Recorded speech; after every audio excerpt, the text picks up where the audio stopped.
Hello, everyone. I am Letitia James, your Attorney General, and it truly is an honor and a privilege to serve alongside all of you in public service. Thank you for the opportunity to discuss the pressing issues that we face today.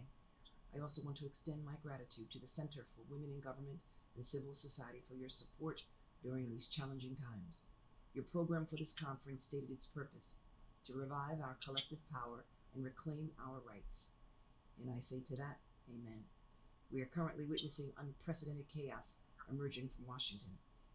But that is precisely why the work done here at the Center for Women in Government and Civil Society is so critical to the advancement of our nation.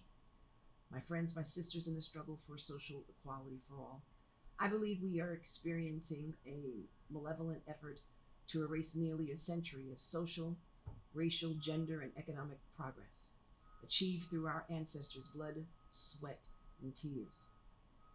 President Trump has stated that he believes America's moment of greatness occurred during a time when women did not have the right to vote.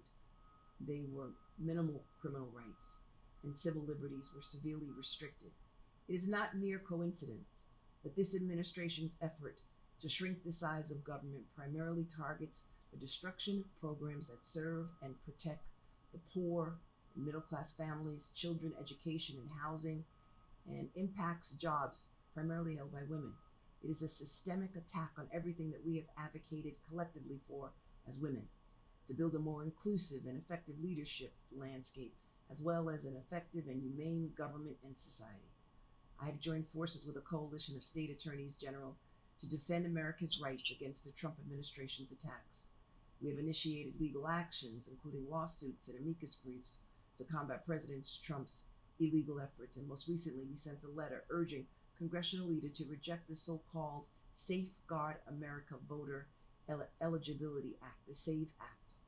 And this bill aims to amend the National Voter Registration Act by requiring Americans to provide documentary proof of citizenship when registering to vote.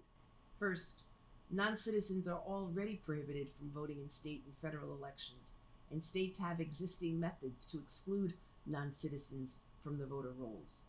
However, the implications of this bill are far more concerning. The requirement for costly documentation, such as passports and a birth certificate, threatens the voting rights of individuals whose documents may not match their current names, such as married women and transgender individuals. This is far from a voter protection bill. It is a voter suppression bill being pushed by an administration determined to marginalize those it fears do not support its agendas. And that bill is just another instrument of chaos in the sea of executive orders aimed at crippling our country and our democracy. Among them are proposals to end birthright citizenship and a misleading federal buyout plan intended to undermine the federal government's ability to meet its responsibilities.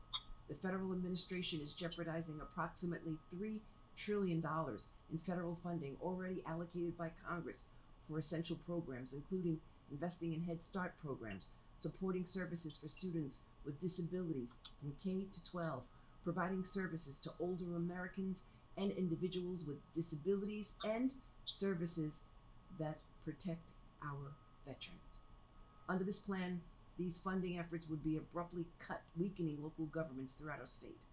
And also, the Trump administration, Elon Musk, with his tech bros and Doge, are trying to dismantle the Consumer Financial Protection Bureau. Working families in New York rely upon the CFPB for protection against exploitation by corporations and large banks. His attack on the Department of Education threatens essential protections for our students, student loan borrowers, and schools.